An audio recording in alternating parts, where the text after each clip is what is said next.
Some kid keeps riding by, revving up his fucking four-banger, and it sounds like a fart right outside my door. So if you hear that, it's not me being like gaseously obnoxious on camera. It's just some kid that likes to roll through the suburbs with an obnoxiously loud car with his music up and revving. And he's missing gears constantly, so I'm guessing he's not a very good fucking driver, but whatever. I've got a question today from Michael Weas, and I wrote it down on this piece of paper so that I could actually remember it because I don't script my videos and I'm not very good at remembering stuff. So he asked, how did you stay motivated when opening the shop with all that crap that went down? And I'm not sure how much crap I actually told you guys about, but there was a lot of it, and I'm just going to kind of leave it at that. It was very stressful. I had lots of roommates that just didn't want to pay rent, and I had to butt heads with them, and friends owed me money for loans that I had made them so they could make car payments and so they could have gas money to get to work, and I just never got paid back, and basically just a series of, I'm not even going to say bad investments, just stupid investments. Like I made some really stupid mistakes. I trusted some really stupid people that I shouldn't have trusted, but I did, and I'm never gonna see the money that they owe me.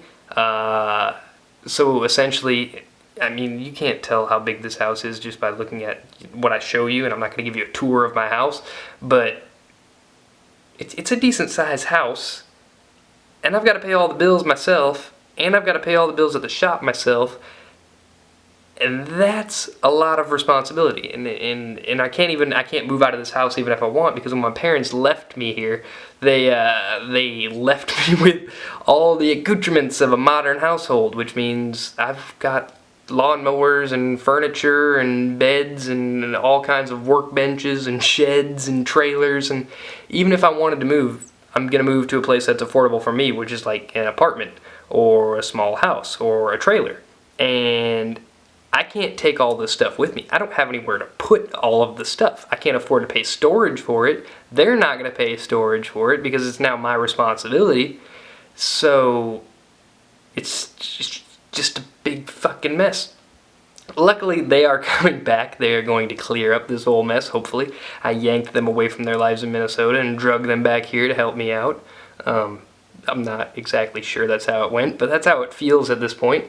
And hopefully things are going to start looking up, and I can get the shop going. I don't think my parents are really 100%. I don't think they understand the full scope of the situation from my point of view. A lot of people have issues stepping out of their own shoes and into somebody else's, looking at the world through their eyes and seeing how things are affecting other people. Most people can't do that, I find. I don't know why. I'm pretty good at it myself. I can relate to people really well. But some people just aren't good at it, and honestly, that's how I deal with a lot of my issues. I just set myself in somebody else's shoes, and I go, okay, well, I can see logically why they're responding to this in this way, or, you know, I can see where they're coming from, and I just try to argue my point more effectively. Rather than speaking up, I just form a more effective argument. Rather than yelling and starting an argument, it's just to argue better. It really works so much better. The person that screams the loudest does not win the argument.